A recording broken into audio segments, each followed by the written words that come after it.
पहले मधुमक्खियों ने राज साहब को मारा, फिर वो खुद मर गए। ये मधुमक्खी के हमले यहाँ पे अक्सर होते रहते हैं क्या? नहीं साहब, इससे पहले तो मैंने एक मधुमक्खी भी नहीं देखी यहाँ। पता नहीं राज साहब के पीछे इतनी सारी मधुमक्खियां अचानक कहाँ से आ गई। राय रंजीत की हवेली से आ रहे हो ना तुम लोग? राय रंजीत की हवेली से आ रहे हो ना तुम लोग?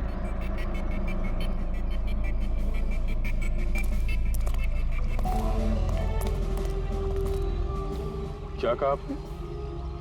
राय रंजीत के मकान से लौट रहे हो?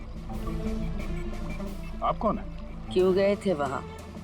अपनी मौत को दावत देने गए थे? सर, लगता है ये लाली है। आप लाली हो ना? हाँ, तुम्हें किसने बताया? तुम्हें राय रंजीत के जासूसों ने यहाँ भेजा है? हाँ, उन्होंने ही भेजा है ना यहाँ पे। कौन राय रंजीत? सांप था वो, सांप।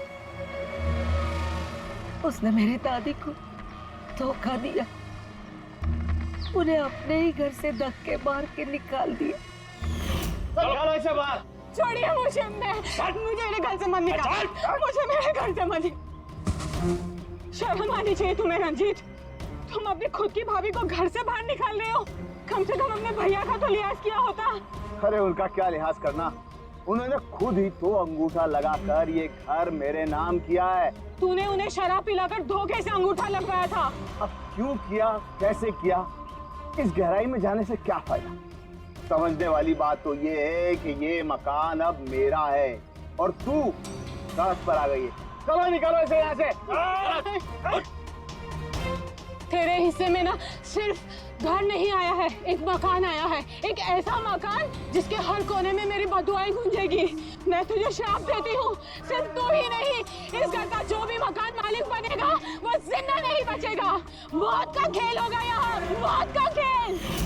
अब तक कितने लोग मरे? वो सब लोग मर गए जिन्होंने वो मकान खरीदना चाहा। तुम लोग वो घर मत खरीदना, तुम भले लोग लग रहे हो, वरना तुम्हारी बीवी विधवा हो जाएगी।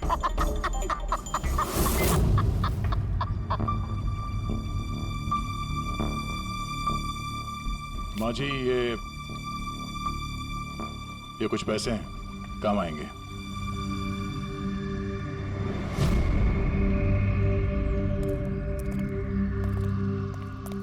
सर, लगता नहीं है इसका राज की मौत में कोई हाथ है। ये तो खुद बेचारी सदमे और विश्वास में लग रही है। हो सकता है राज की मौत कोई मर्डर ही ना हो, कोई हादसा हो।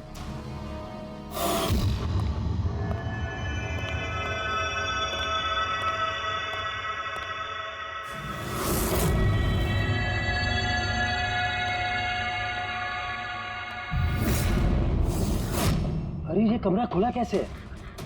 ये तो बंद था। एक मिनट रुको, शायद राज ने खोला।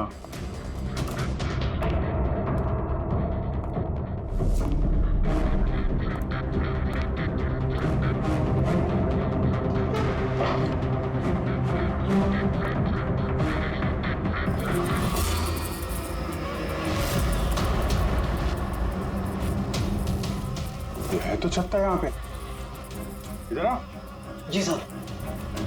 ये है मधुमक्खी का छत्ता। अरे मैं पहली बार देख रहा हूँ साहब। ये राज यहाँ इस स्टोर रूम में क्या करने आया था? साहब शायद बंगलो देखने आए होंगे। अच्छा, और उस वक्त तुम खाना लेने गए थे? जी सर।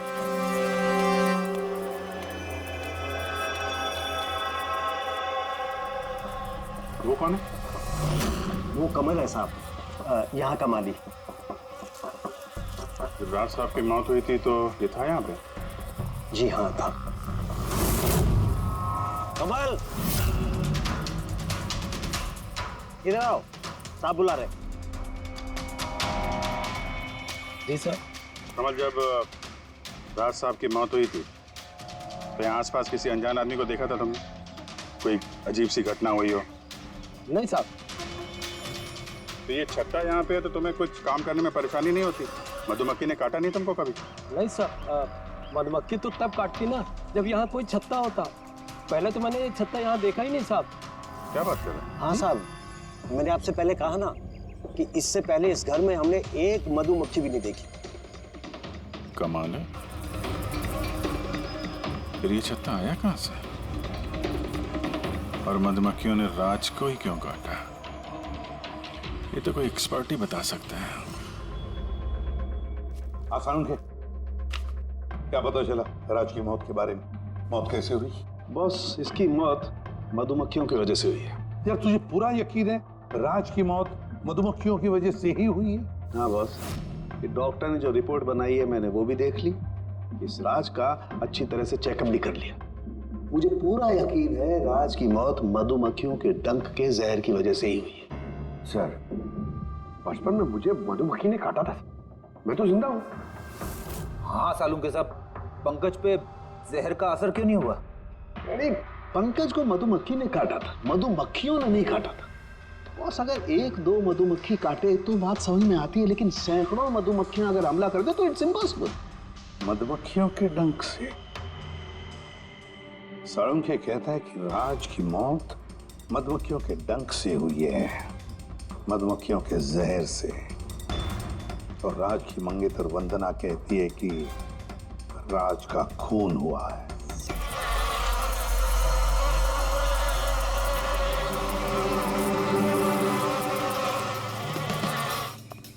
100% इस छत्ते को बाहर से लाकर यहाँ पर लगाया गया। मधुमक्खी के छत्ते को किसी और जगह से लाके किसी और जगह लगाया जा सकता है? इतना आसान है? इतना मुश्किल भी नहीं है। शहद के व्यापार के लिए अक्सर ऐसा किया जाता है। आप बता सकते हैं कितने दिन पहले इस छत्ते को यहाँ पे लगाया गया? ज्यादा दिन नहीं, लगभग 2-3 दिन। सर, अगर मान भी ले कि खूनी ने ये छत्ता यहाँ पर इसलिए लगाया था कि वो राज को मार सके, लेकिन उसे कैसे पता था कि ये मधुमक्खियाँ राज पे ही हमला करेंगी, किसी और पे नहीं? मधुमक्खियाँ बिना वजह किसी पे भी डंक नहीं मारती, क्योंकि डंक मारने के बाद उनकी खुद की भी मौत हो जाती है। तो ऐसी क्या चीज है जो उन्हें उत्तेजित करती है अटैक करने के लिए? देखिए, जब उन्हें लगता है कि सामने वाले इंसान से उन्हें कुछ खतरा है। अच्छा केदार साहब, ऐसा हो सकता है क्या कि मधुमक्खियों को ट्रेन किया जा सके कि वो किसी एक आदमी पे हमला करें? कैसी बातें करते हैं अभिजीत साहब, ये मधुमक्खियाँ शार्प शूटर नहीं कि कोई भी इन्हें कह दे कि फला फला को डंक मार कर आ जाए। अच्छा, आपने अभी भी कहा कि ये मधुमक्खी किसी को काटने के बाद ये खुद भी मर जाती है, तो ऐसी क्या मजबूरी है कि वो किसी को काटती है? जरा डिटेल में समझाएंगे? मधुमक्खी जब भी किसी को डंक मारती है तो फेरोमोन नाम का एक गंध छोड़ती है, जिससे कि बाकी मधुमक्खियां सचेत होकर सब मिलकर उस पर हमला कर देती है। इसीलिए मैंने पहले भी कहा था, मधुमक्खियां बिना वजह किसी पे भी हमला नहीं करती। जरूर राज ने मधुमक्खी के छत्ते के साथ कुछ छेड़खानी की होगी। सर, खूनी को कैसे पता था कि राज इस छत्ते के साथ छेड़खानी करेगा? कहीं ये मौत वाकई हादसा तो नहीं? नहीं पूर्वी, राज के आने के ठीक 2 दिन पहले इस छत्ते को यहाँ पे लगाना ये कोई सहयोग तो नहीं हो सकता। सर, राज की मौत के बाद ये घर वंदना के नाम हो जाएगा, कहीं इन सबके पीछे वंदना तो नहीं है? वंदना इंडिया कब आ रही है? What nonsense! How could you even think like that? आप ऐसे कैसे सोच सकते हैं कि राज की मौत के पीछे मेरा हाथ हो सकता है? और फर्ज कीजिए कि राज की मौत के पीछे मेरा हाथ था, तो मैं आप लोगों को फोन क्यों करती? पुलिस तो ऑलरेडी ये केस क्लोज कर चुकी थी ना। देखिए, हम सिर्फ पूछ रहे हैं। वैसे राज जी के बाद ये मकान किसके नाम पे है? I don't know. राज ने गवर्नमेंट से मकान खरीदा था, तो शायद गवर्नमेंट को वापस मिल गया। मुझे अभी तक कोई नोटिस नहीं है। हाल फिलहाल में राज का किसी के साथ कोई झगड़ा हुआ था? I have already told you that. राज एक नेक दिल इंसान थे और उनका किसी से दुश्मनी होना was impossible. अगर मुझे पता होता कि राज की नेक दिली उनकी जान ले लेगी तो मैं उन्हें कभी इंडिया आने ही नहीं देती। ये अनाथ आश्रम खोलने का ख्याल राज जी के दिमाग में कैसे आया? राज खुद अनाथ थे, इसलिए वो दूसरे अनाथ बच्चों की फीलिंग समझते थे। वो अनाथ बच्चों को घर जैसा माहौल देना चाहते थे, और जैसे उन्हें पता चला कि गवर्नमेंट ये मकान नीलाम कर रही है तो राज ने सबसे ऊंची बोली लगाकर ये मकान खरीद ली। तो कहीं इस राज की मौत का कारण ये घर तो नहीं है? हो सकता है कोई और भी इस घर को खरीदना चाहता था, राज बीच में आ गया इसलिए। What? कोई इतना नीच कैसे हो सकता है? इस दुनिया से इंसानियत उठ गई है क्या? इंसानियत है वंदना जी, इंसानियत है, लेकिन कुछ लोग हैं जो इंसानियत में जहर घोलने पे तुले हुए हैं। पता करते हैं किस किसको दिलचस्पी थी इस प्रॉपर्टी में। देखिए सर, मैं आप लोगों को नहीं बता सकता हूँ कि राज जी के अलावा किन किन लोगों ने इस नीलामी में हिस्सा लिया था। सॉरी। क्यों नहीं बता सकते? देखिए ये सरकारी सर इंफॉर्मेशन है, ऐसे किसी के साथ शेयर नहीं कर सकता हूँ मैं। हम भी तो सीआईडी का ही काम कर रहे हैं। हाँ वो सब ठीक है, लेकिन क्या है कि अगर सरकारी नोटिस मिल जाए तो मैं ये आपको इन्फॉर्मेशन दे सकता हूँ, उसके बिना नहीं दिखा सकता सर। तो नोटिस मिल गया। आप खुश हैं? आप देखिए अगर काम कायदे से होता है तो अच्छा लगता है। हाँ ठीक है, ये लीजिए, ये लीजिए। कुल मिलाकर सर 12 लोग थे जो इस बंगलों को खरीदना चाहते थे सर। सर इस बंगलों के पास एक्चुअली सरकार एक हाईवे बना रही है, इसलिए सब लोग बढ़ चढ़कर बोली लगा रहे हैं और हर कोई इस बंगलों को खरीदना चाहता है। अच्छा, ये राज जी की मौत के बाद अब ये मकान किसको मिलेगा? देखिए राज जी ने कागजी कार्यवाही पूरी नहीं की थी, इसलिए नीलामी अब दोबारा से होगी और जो विजेता होगा उसको ये बंगलो मिल जाएगा। आई सी। और ये नई नीलामी कब होगी? देखिए सर अभी उसकी डेट तो तय नहीं है सर, लेकिन आपको एक बात और बताना चाहूंगा सर कि राज्य से जितने भी बिल्डर्स थे वो काफी भड़के हुए थे, काफी नाराज थे, क्योंकि उन्होंने सबसे ज्यादा बोली लगाई थी। नहीं सर, एक्चुअली उन्होंने डेडलाइन के बाद बिड सबमिट की थी सर, इसी वजह से लोग नाराज थे उनसे। हाँ, लेकिन अगर डेडलाइन के बाद उन्होंने बिड किया था तो सरकार ने एक्सेप्ट कैसे कर दिया? सर एक्चुअली वहां पर वो अनाथ आश्रम खोलना चाहते थे और सर अमेरिका से जो इंडिया का वक्त का फर्क है सर वो 9.5 घंटे का है, इसलिए सरकार ने वो बिड एक्सेप्ट कर ली थी। देखिए अब घर तो उसी को मिलेगा जिसकी किस्मत में होगा सर। किस्मत में नहीं भी होगा तो उसने अपनी किस्मत की रेखाएं बदलने के लिए कोशिश तो की होगी और जरूर इस लिस्ट में से ही कोई होगा वो। ललित जी, अब तो ये दोबारा नीलामी होगी, तो जिन लोगों ने अप्लाई किया है इस दूसरे नीलामी के लिए, क्या हम उनकी लिस्ट देख सकते हैं? नो सॉरी, ये लिस्ट आपको मैंने इसलिए दिखा दी कि ये नीलामी हो चुकी है, लेकिन वो जो नई लिस्ट आने वाली है सर वो तो आप किसी भी कीमत पे नहीं देख सकते। अरे अरे अरे अरे साळुंखे, तू क्या करने क्या जा रहा है यार? क्या सुन रहा हूं मैं? जो सुना है सही सुना बस। क्या सुना? रिजाइन हो रहा है तू? हाँ। क्यों क्यों? बस मेरा टाइम आ गया। क्या टाइम आ गया? 1 मिनट टाइम है यार अभी। अरे ये टाइम नहीं यार। तो फिर देखो, हर इंसान को लाइफ में एक न एक दिन रिटायरमेंट लेना पड़ता है ना, चाहे वो क्रिकेटर हो, म्यूजिशियन हो, कोई भी हो। मेरा भी टाइम आ गया, मैं भी रिटायरमेंट ले रहा हूँ। अबे कहाँ जा रहा है तू? ये देख लो। ये क्या है? देख लो देख लो।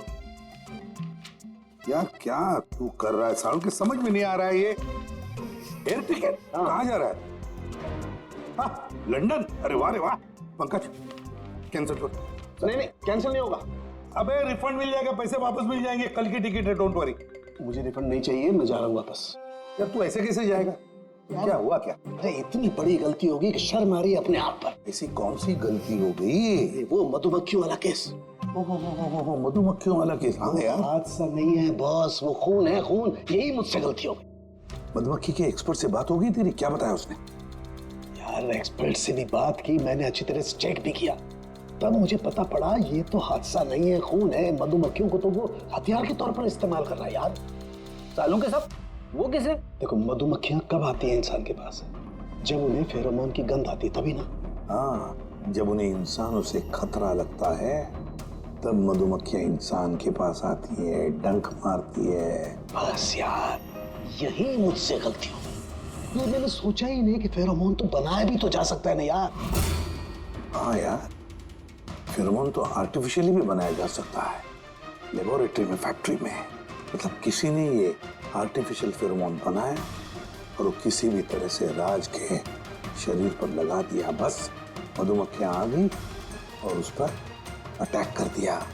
साळुंखे उठ, पिपलिया गांव चला जा। वहां पे जहाँ पे राज का खून हुआ राज का सारा सामान चेक कर, पता तो चले ये फेरोमोन वहां पर आया कैसे और किसने इस्तेमाल किया ये फेरोमोन राज पर। Yes boss. ये रहा सर, राज का सारा सामान इस सूटकेस में। ठीक है। सर एसीपी साहब बता रहे थे आप रिटायर होने वाले हो, कब है आपका लास्ट वर्किंग डे? आपके लास्ट वर्किंग डे से एक दिन के बाद। मतलब नहीं हो रहा है। हाँ दया, एक काम करो, मैं बाहर जाता हूँ और तुम जो है ना एक एक करके सामान मुझे बाहर पकड़ाओ, तो पता करते हैं कि कौन से सामान में फेरोमेन है। ठीक है सर। ये पकड़ेंगे आप जरा, रख लीजिए थोड़ी देर के लिए। दिखेगा ना बाहर? दिखेगा। मधुमक्खी है इसके लिए कह रहा था। अभिजीत हो तुम। हाँ। ये पूर्वी है। हाँ। ये दया। अरे दिख रहा है सर। तो फिर चलिए चलिए चलिए, संभाल के सर, संभाल के। हाँ। चलिए सर।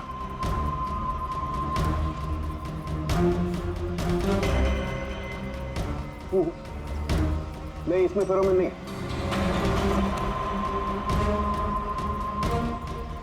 अरे सर संभल के। अरे कुछ नहीं, जिसमें फेरोमोन होता है उसी पर अटैक करती है।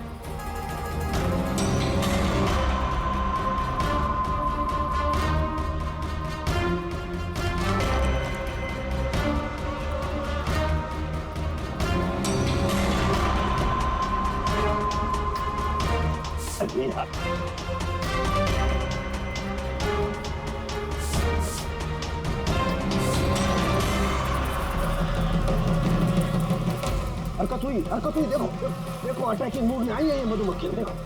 सर किसी ने राज के परफ्यूम में फेरोमोन मिलाया। अरे यार, ये मधुमक्खी ने मुझे काटा ना।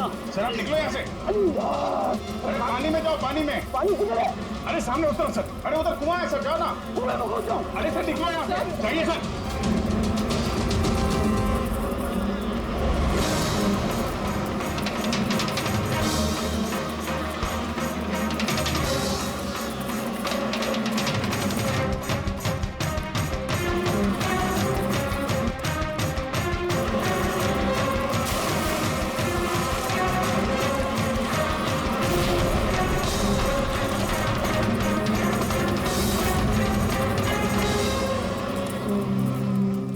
आप ठीक हो सर? बाप रे बाप, ये मधुमक्खियां आपको रिटायर नहीं होने देंगी सर। बाहर निकालो मुझे। आइए आइए आइए सर। मधुमक्खी, अरे नहीं, आइए आइए आइए। हेलो जी, नमस्ते, कैसे हैं आप? जी मैं चंदूमल फंडूमल कंकेशवास। अरे वाह, बहुत लंबा नाम है आपका। बताइए क्या काम था आपको? जी वो नीलामी के लिए आया था मैं, वो पुराना वाला बंगलो हाईवे के पास, वो खरीदना है मुझे। सर ऐसे नहीं खरीद सकते हैं सर, उसमें नीलामी होगी तभी वो जो जीतेगा वही खरीद सकता है। अरे तो पैसा लगाएगा ना, मैं पैसा लगाएगा। देखिए अब टाइम नहीं बचा है, सिर्फ 15 मिनट बचे हैं, आप लेट हो गए। अरे क्या बात कर रहे हैं सर, 15 मिनट में क्या क्या हो जाता है। ये देखिए ना, मैं तो ये बेड का लिफाफा भी लाया हूँ, ये देखिए। राकेश इधर रजिस्टर लेकर आ।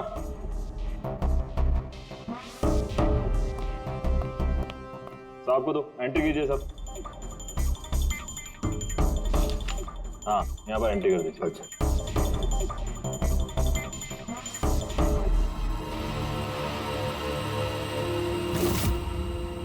यहाँ साइन कर दीजिए लास्ट में। Good, like. अच्छा, वेरी गुड, ये तो अच्छा हो गया सर। वो बंगले का चाबी? और मजाक कर रहे हैं?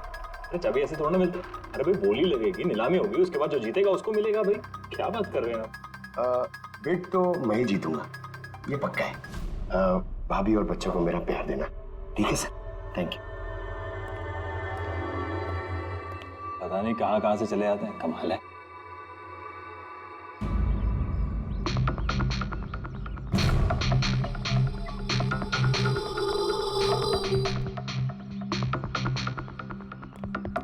क्या भाई साहब काम हुआ? सर ये देखिए, चंदूमल फंडूमल कंकेशवास का कमाल। उठ जाओ पंकज, 12 में से 2 लोग हैं जिन्होंने दोबारा बोली लगाई है इस मकान को खरीदने के लिए। हेमंत और रोशन, मतलब खूनी इन्हीं दो में से कोई हो सकता है। और वो जो कोई भी है, इस बार भी इस मकान को हथियाने के लिए किसी भी हद तक जा सकता है वो। कहाँ है तू? तेरी कितनी हिम्मत! मेरे पुश्तैनी जायदाद पे नजर रखेगा तू? अगर हिम्मत है तो सामने आके दिखा। मेरे घर की तरफ बढ़ता हुआ तेरा हर एक कदम तुझे भारी पड़ेगा, भारी पड़ेगा।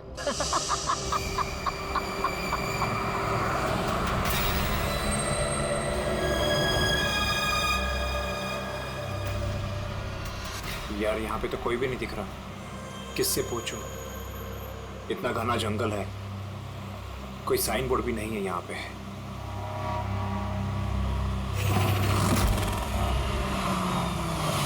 अरे भाई साहब, ये पिपलिया गांव का रास्ता यही है ना?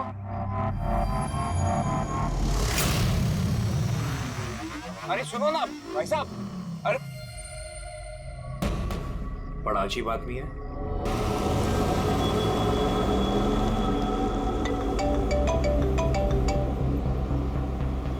Hi baby. हाय, पहुंच गए? बस पहुंचने वाला हूँ। डोंट टेल मी तुम अब तक नहीं पहुंचे। इतने लेट कैसे हो गए? एक्चुअली क्या है, ये जगह शहर से काफी दूर है और यहाँ ज्यादा लोग भी नहीं दिख रहे मुझे। Alright, tell me, are you missing me? Of course, मैं पूछने वाली क्या बात है। अच्छा तुम एक काम करो, जल्दी जल्दी ये सारी फॉर्मेलिटीज खत्म कर लो, अपनी सारी कागजी कार्रवाई एंड ऑल दैट।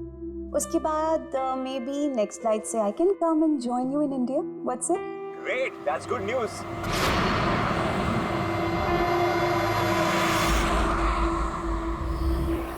अच्छा बेबी, मुझे लग रहा है कि मैं पहुंच गया हूँ, वो मकान दिख रहा है मुझे। अरे ये गेट क्यों बंद है?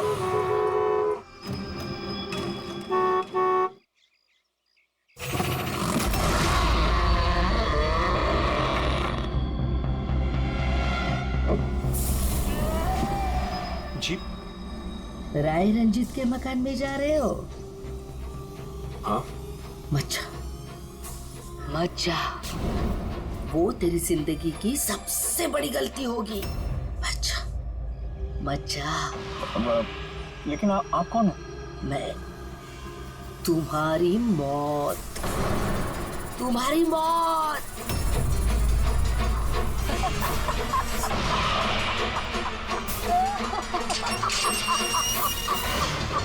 बुढ़िया, चल चल, अरे जा।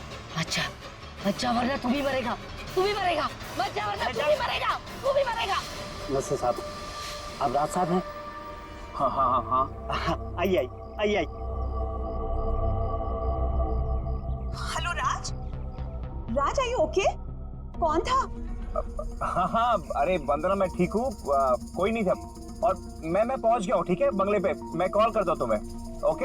Okay, you take care. हाँ, I will speak to you soon. Bye.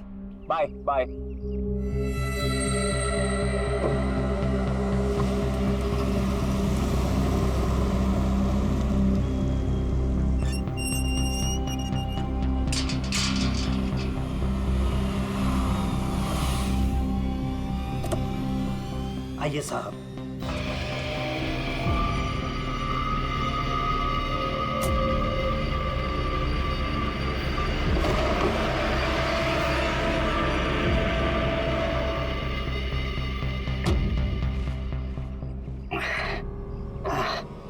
साहब, सफर में कोई तकलीफ तो नहीं हुई?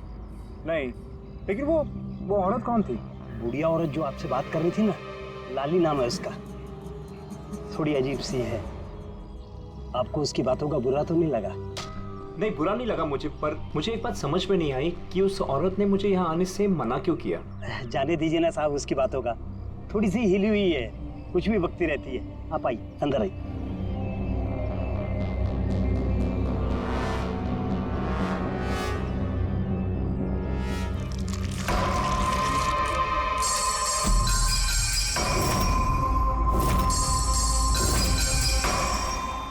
ये आदमी तो मुझे बीच रास्ते में मिला था।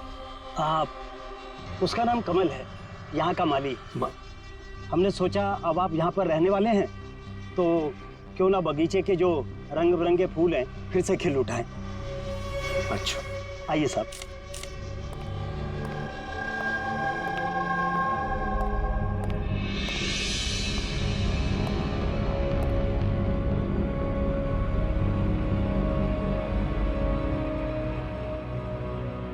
अच्छा एक बात बताइए जी। यहाँ कितने साल से काम कर रहे हैं आप?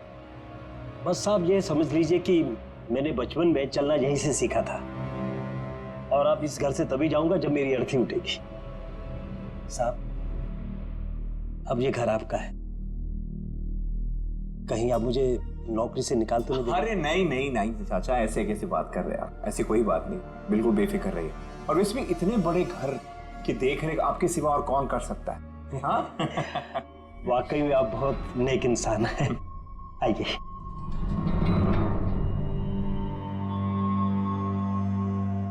साहब ये है आपका रूम, वॉशरूम उधर है, आप फ्रेश हो जाइए, तब तक मैं आपके लिए खाने पीने का बंदोबस्त करता हूँ। ठीक है। ठीक है साहब।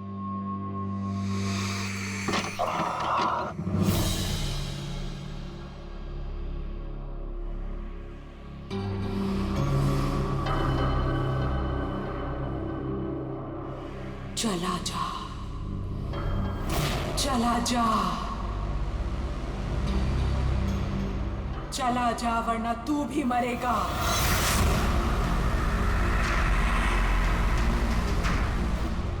कौन?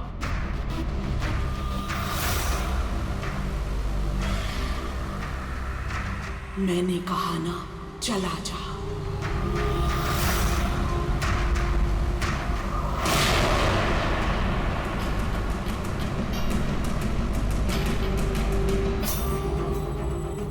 कौन है?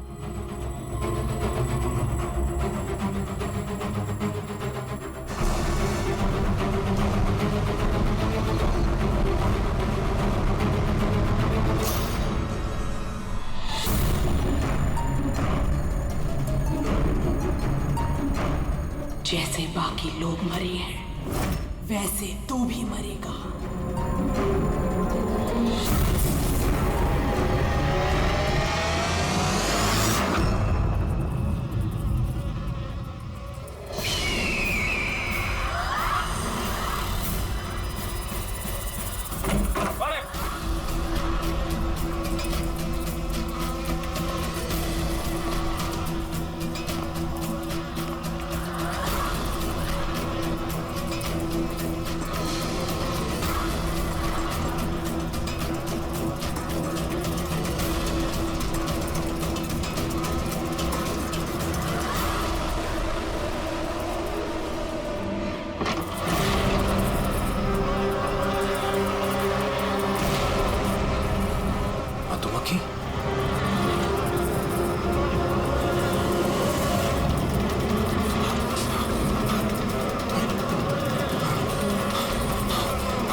प्रद्युमन प्लीज। हाँ जरा शांत हो जाइए, कौन बोल रही है?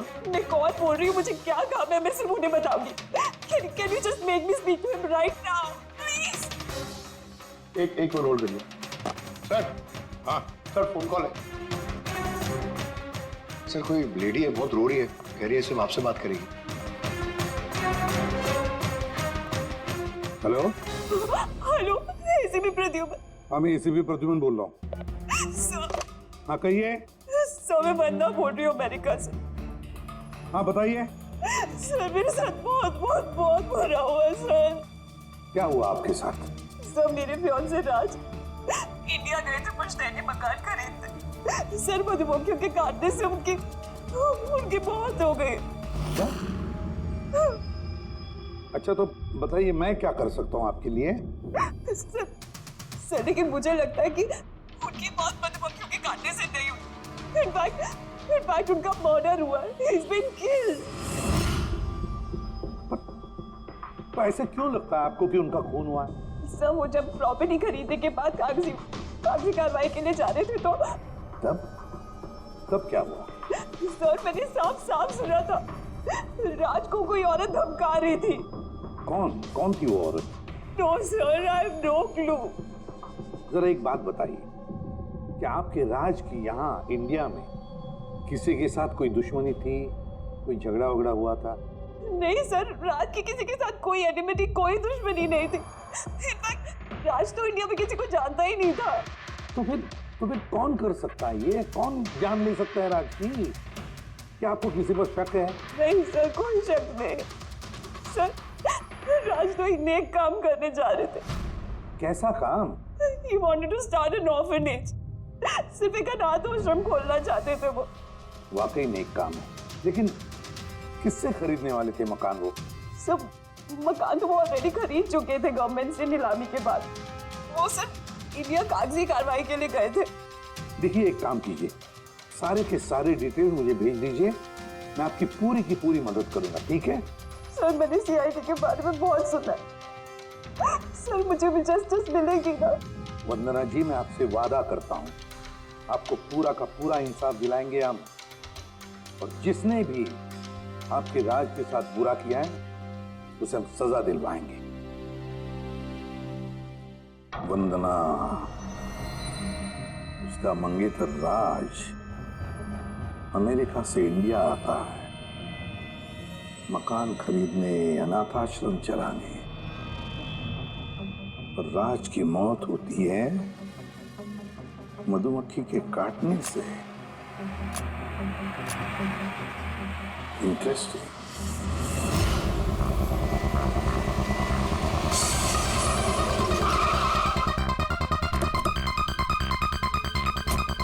सर यही वही बंगला है जो राज ने सरकार से नीलामी में खरीदा था। अच्छी खासी प्रॉपर्टी लग रही। आप देखभाल करते हो उस जगह की? जी हाँ, कहिए। कहेंगे आप, हम सिर्फ सुनेंगे। क्या मतलब? सीआईडी? क्या बात होगी सर? राज राकेश नाम के एक आदमी का खून हुआ है यहाँ पे। बहुत बुरा हुआ सर उनके साथ। उन्होंने ही सरकार से ये मकान खरीदा था। हाँ, उन्हीं की बात कर रहे हैं। उनका खून नहीं हुआ, मधुमक्खियों के काटने से उनकी मौत हुई है। मैंने खुद अपनी आंखों से देखा था। देखा होगा आपने, लेकिन यहाँ इस बंगलों में आने से पहले किसी औरत ने उन्हें धमकी दी थी। कुछ जानते हो उस औरत के बारे में? अच्छा, वो लाली साहब, वो बुढ़िया तो बेतुकी बेसर की बातें करती रहती है। आप उसकी बातों को गंभीरता से मत लीजिए। क्या गंभीरता से लेना और क्या नहीं वो हम तय कर लेंगे। आप ये बताइए कि वो लाली वो रहती कहाँ है? कहीं भी नहीं सर। कहीं भी नहीं मतलब? उस बेचारी का ना तो अपना कोई घर है और ना ही कोई अपना परिवार। बस दिन भर इधर उधर घूमती रहती है। नहीं, कहीं तो बैठती होगी, खाना वाना खाती होगी, कोई एक जगह होगी ना जहाँ पे वो रहती होगी ज्यादातर। हाँ, पास में एक तालाब है, अक्सर वहीं बैठी रहती है। अच्छा, दे क्या तुम इस लाली से मिल लो, तब तक इस मकान का चक्कर लगा लेता हूँ मैं। ठीक है, अब जरा वो जगह दिखाओ जहाँ पे खून हुआ था। आइए साहब। राज साहब यहाँ गिरे पड़े थे।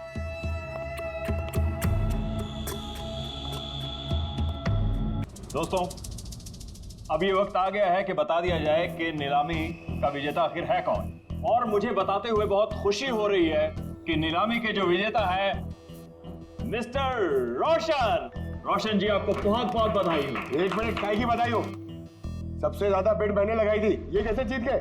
देखिए भाई साहब, आपको कोई गलतफहमी हुई है। सबसे ज्यादा बेट मिस्टर रोशन ने लगाई थी, इसलिए रोशन को मकान दे दिया गया। ऐसा हो ही नहीं सकता। मैंने बहुत ऊंची बोली लगाई थी, ये बेट मुझे मिलनी चाहिए थी। आप ऐसे ही बात कर रहे हैं सर। मैंने तीनों लिफाफे चेक किए हैं और चेक करने के बाद मिस्टर रोशन की कीमत सबसे ज्यादा थी, इसलिए मिस्टर रोशन को मकान दे दिया गया है। प्लीज कम ऑन यार, अब हार गए हो तो बच्चों की तरह रो मत। बिजनेस है, ऊंच नीच होती रहती है। बिजनेस में बेईमानी नहीं चलेगी। ये दिखाइए, आप पहले वो लिफाफे दिखाइए मुझे, अभी देख ले किसने कितने बिट करी है। दिखाइए दिखाइए दिखाइए, लाइए मुझे भी चेक। नहीं नहीं नहीं, ये नहीं दिखा सकते, ये नियम के खिलाफ है। चीटिंग करना भी नियम के खिलाफ है। मैंने 7 करोड़ की बिट करी है, 4 करोड़। इनके अभी हेड ऑफिस से फोन आएगा और बोलेंगे कि मैंने सिर्फ 3 करोड़ लगाए। कोई फोन नहीं, 4 करोड़ कम। आपके कहने से फोन आएगा। चलो उठाओ फोन, उठाओ तुम्हारा भी। ये मुझे क्या करना है क्या नहीं करना है, आप मुझे नहीं बताएंगे। आप ललित जी, आप तो बड़े कायदे कानून की बातें किया करते थे और फोन भी नहीं उठा रहे हैं। भाई ये तो बहुत गलत बात है। आप ब्यूरो चलिए हमारे साथ। आप कहाँ खिसक रहे रोशन जी? आप हमें मिठाई नहीं खिलाएंगे? नई प्रॉपर्टी ली है आपने? आइए, आप ही आइए। आइए आइए। सर रोशन जी बिल्कुल ठीक बोल रहे हैं सर। सर रोशन जी का इससे कुछ लेना देना नहीं है। जो भी फ्रॉड हुआ है सर मैंने किया है। ये रोशन का जुर्म अपने सिर पर क्यों ले रहे हो? अच्छा खासा पैसा दिया है क्या रोशन ने तुम्हें? और एक बात याद रख लो, ये पैसा खर्च करने को नहीं मिलेगा, क्योंकि तुरंत फांसी होगी तुम्हें। सर इतनी सी बेईमानी के लिए फांसी चढ़ा देंगे? नहीं नहीं नहीं, बेईमानी के लिए नहीं, खून के लिए। खून के लिए फांसी होगी। खून? किसका खून सर? राज राकेश का खून, जिसने पिछली नीलामी में वो घर, वो प्रॉपर्टी खरीदी थी। सर लेकिन मैंने किसी को नहीं मारा सर। सर मैंने नहीं मारा है सर किसी को। पता है, इस रोशन ने मारा है। तो इसकी पोल खोल दो, वरना इसके पाप का मटका तुम्हारे सिर पे फूट जाएगा। सर ये क्या कह रहे हैं सर आप? मैं भला राज को क्यों मारूंगा सर? इस प्रॉपर्टी के लिए, और किस लिए? क्या कह रहे हैं आप सर? सर मैं मानता हूं कि मैं ललित के साथ मिलकर नीलामी में छोटी मोटी हेरा फेरी करता था, पर सर एक प्रॉपर्टी के लिए किसी का मर्डर थोड़ी कर दूंगा मैं। मतलब तुम्हारे कहने का मतलब है तुमने ये खून नहीं किया? नहीं सर। चल ठीक है, पूर्वी जरा परफ्यूम लाना।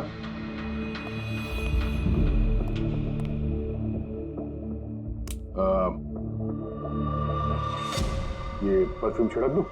हाँ? बाहर मधुमक्खियों का छत्ता है, क्या बोलता है?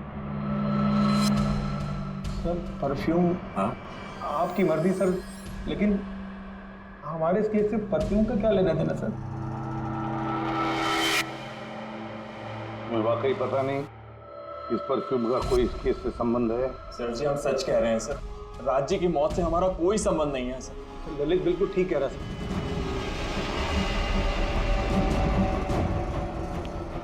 अगर ये खून रोशन ने नहीं किया तो फिर बचता है वही एक। इन कागज से साबित होता है कि तुम राय रंजीत के पोते हो। तुम्हारे पास तो बहुत बड़ी वजह थी इस मकान को वापस पाने के लिए, क्यों? देखिए, राय रंजीत का पोता होने से यह साबित नहीं होता कि यह खून मैंने किया है। हेमंत जी, खूनी कभी कभी अपने जुर्म के सबूत अपने साथ लेकर चलता है, जैसे तुम। मैं समझा नहीं। मैं समझाता हूं। ये रहे सबूत। कमाल है सालू के साहब, सेफ्टी सूट पहनने के बावजूद भी आप दोनों को मधुमक्खियों ने काटा। हाँ, कभी कभी सेफ्टी सूट पहनने के बाद ही मधुमक्खियां डंक मार सकती हैं, और फिर मधुमक्खी के छत्ते को इधर से उधर ले जाने में तो और भी ज्यादा अटैक हो सकता है। नहीं जी देखिए, वो दरअसल बहुत हो गया हेमंत, तुम्हारी बेगुनाही का और भी कोई सबूत चाहिए? जी नहीं, मैंने ये सब किया था। जब राज बंगले में घुसा तब मैं वहीं था, और मौका देखकर मैं बंगले में घुस गया था। मैंने परफ्यूम की बोतल के अंदर फेरोमोन मिला दिया। उसके बाद राज को आवाज से डिस्ट्रैक्ट किया, मधुमक्खी के छत्ते तक लेकर गया, और उसके बाद का काम मधुमक्खियों ने कर दिया था। मुझे मेरा पुश्तैनी मकान वापस चाहिए था।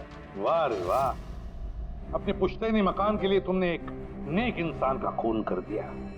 कानून तुम्हें कभी माफ नहीं करेगा।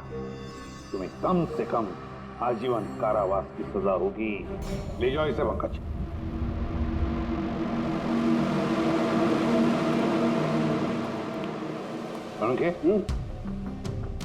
केस खत्म, रिटायर हो सकता है तू।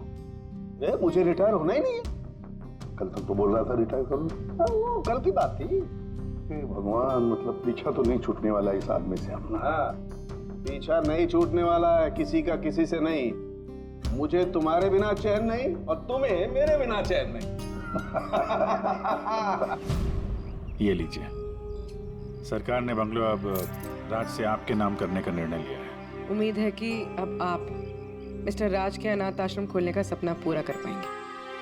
राज के जाने के बाद मेरी लाइफ का यही मकसद रह गया है, उसका आखिरी सपना पूरा करना।